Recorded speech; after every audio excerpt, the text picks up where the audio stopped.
This segment of the news has been brought to you by Sun Oil Limited. Welcome back. An early morning fire consuming a local business establishment on the east-west highway. Firefighters were called to the blaze sometime after 2 Wednesday morning, according to Police Press Liaison Officer Superintendent Ollie Peters.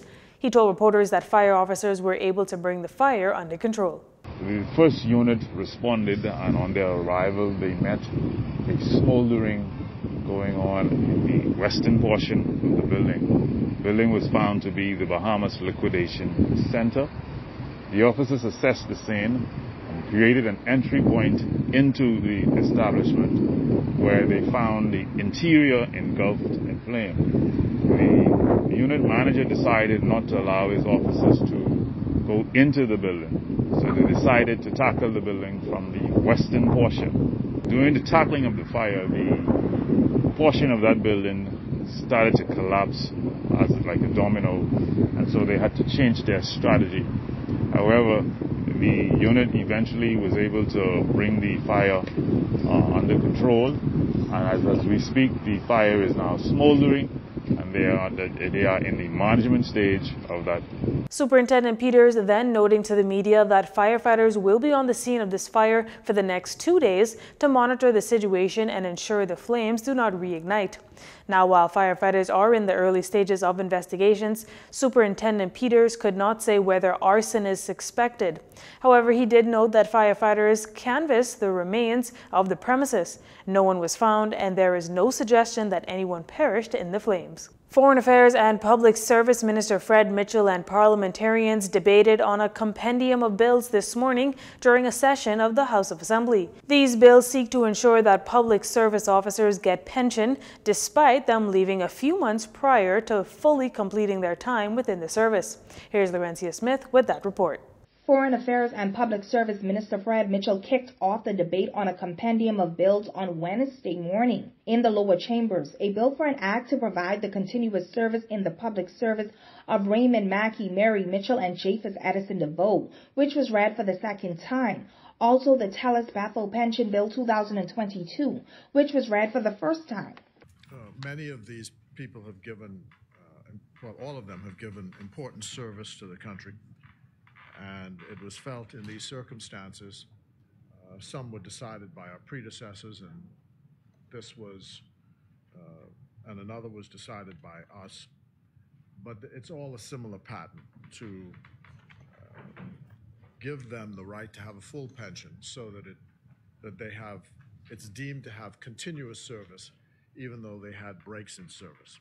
Mr. Mitchell says that there is a general rule within the public service that you ought to serve 30 years continuously in order to get your full pension. If you fall short of that number of years, you don't receive a pension. You would receive a gratuity or a reduced pension. There needs to be national pension legislation. One of the reasons why the government service is an attractive service for many employees is because of the pension which you get at the end of your service. And that pension, no matter where you move in the public service, or even when you go from a corporation to the service or the service to a corporation, the pension is portable. The difficulty that the Commission pointed out is that the pensions of the government are unfunded mandates in the sense that they are not contributory pensions. Members of the opposition found no issues in the compendium of bills. Leader of Government Business and St. Anne's Member of Parliament Adrian White made this recommendation to the government.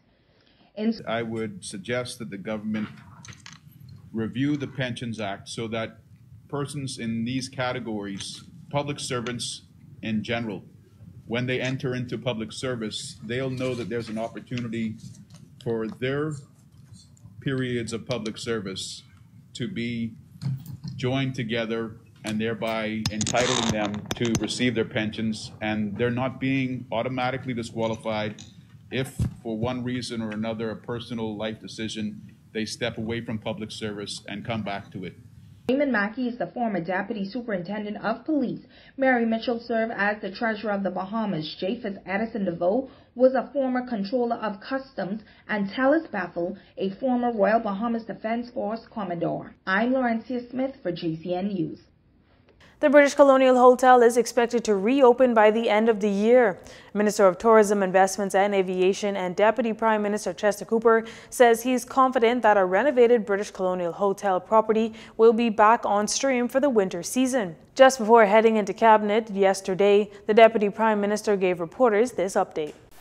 All I can say in relation to the British Colonial Hotel at this point is that CCA, the owners of the property, are committed to the ongoing reopening and operation of this property. They understand the iconic nature of this property and the significance of it to tourism and pastry, and they have committed to the government that this hotel will reopen. The historic Hilton closed its doors indefinitely on February 15th. On the same day, the DPM told the media that he anticipated the closure to be very short, as the owner, CCA, advised that another international brand had been engaged. He also noted that the hotel would undergo renovations. The hotel's closure left more than 100 staff members out of work. However, Sandals Royal Bahamian was able to hire some of those employees when it recently reopened its doors. Now, with regard to the Club Med Columbus Isle Resort over on San Salvador, the DPM says the Prime Minister has given a mandate to see the reopening in time for the winter season. We're working in that direction. We have almost reached agreement in principle with the owners of Club Med to cause that to happen. There are significant infrastructural adjustments that the government has already committed to, inclusive of an ambulance, a fire truck, certain adjustments at the airport, certain repairs at the airport, certain adjustments in relation to water and sewage capacity, certain adjustments in relation to BPL's capacity.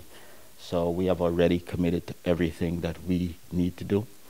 We have one follow-up meeting before I believe shovel will hit the ground. But I am confident this is going to happen. I mentioned this is in the Prime Minister's constituency. He's asked me to get it done, and it will be done. Club Med had initially announced that it would reopen in December of 2020. The resort had some 180 employees who are represented by the Bahamas Hotel Catering and Allied Workers Union. Well, countries across the globe celebrated World Water Day 2022 yesterday.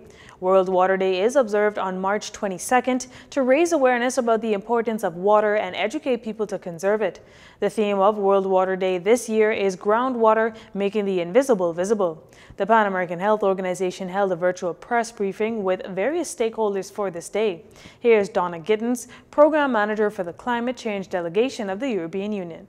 We at the European Union, in our partnership and work on the ground with governments across the region, have witnessed firsthand the impacts of climate change and unsustainable practices on water resources in the Caribbean, and the tremendous challenges that can result from limited or unreliable access on households, farms, and in the business sector. Through the programs we support, we have listened to the lived experiences of people across the Caribbean as they speak of the economic and social implications of water shortages resulting from extreme drought periods, and in some areas, challenges with accessing water resources that are safe and fit for purpose. These challenges were further exacerbated by the onset of the COVID-19 pandemic.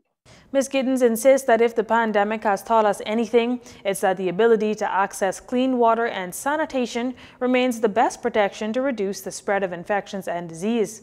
Adriana Thomas, coordinator of the EU CARIFORM Climate Change and Health Project, says her goal as the new coordinator is to strengthen climate resilience health systems in the Caribbean. Today, we are collaborating with several strategic regional partners to coordinate this activity in observance of World Water Day 2022 under the theme Groundwater, Making the Invisible Visible. Our objective is to draw attention to the linkages between water, climate, and our health. And in line with the theme, build and strengthen strategic partnerships to address various issues related to water and sanitation, through the One Health approach and within the Caribbean Cooperation in Health Framework 4.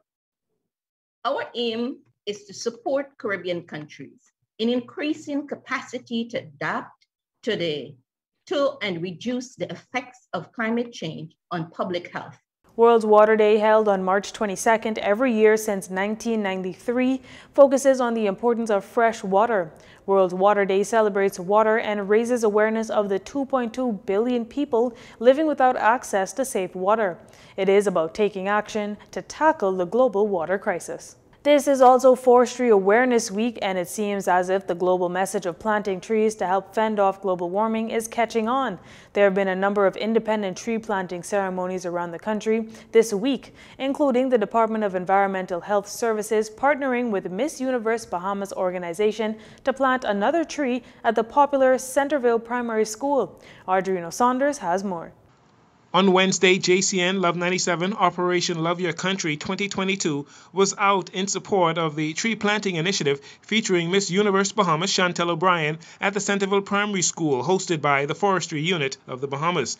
This is Forestry Awareness Week and the perfect time to promote and actually plant more shade and fruit trees. Before putting the gooseberry tree into the ground, O'Brien said she does not remember learning about the importance of trees in relation to global warming while in primary school, and so she was looking forward to speaking with the students about the topic. We'll be speaking with the students today, and it's actually my second time this year back here at Centerville, so I'm excited about that. And it's just about reinforcing a lot of the things that they should know, being able to be confident in what it is that they're doing, but even more so being able to be confident in knowing that everything that's brought forth towards you is important. So the fact that we're talking about sustainability, planting trees, these are things that are important that should be taken seriously, and so that we shouldn't take anything for granted, especially our environment. Aurea Smith-Lewis is the principal at Centerville Primary School, and she says, unlike a few decades ago, the topic of global warming, climate change, and the importance of trees and the environment are very much a part of the primary school curriculum. So the initiative that the Forestry Unit has continued with us today, because this is not the first time that they have done this. Each year during their Forestry Awareness Week, they come and visit us and they plant a tree in our school. And it's very important for us, we feel, for our children to be sensitized to the need to conserve, for the need to plant trees, because we're trying to stem the tide of the effects of global warming. Yes, conservation is a part of the curriculum that's taught in 6th grade, and the reason why we selected the 6th grade class that Miss Bahamas and the Forestry Unit will speak to is because we have a very vibrant Discovery Club that's a part of the Bahamas National Trust here, and the teacher and the children that they will be speaking to today are members of the Bahamas National Trust Discovery Club, and so it's in keeping with their curriculum and the work that they do with our students. Last year, the Forestry Unit at the Department of Environmental Health Services and Miss Universe organization planted a Lignum vitae national tree at the Centerville Primary School, and it is growing strong. The Forestry Unit was represented by Amano Williams, Forestry Assistant, who urged students to, first of all, not litter and to seek to gain more knowledge about climate change and the importance of trees. Also this week, the Office of the Spouse of the Prime Minister, Mrs. Davis, took part in a tree planting ceremony at the Children's Emergency Hostel and another one at Ranfurly Home, where they planted breadfruit trees. Operation Love Your Country 2022 initiative continues with a number of tree planting events coming up.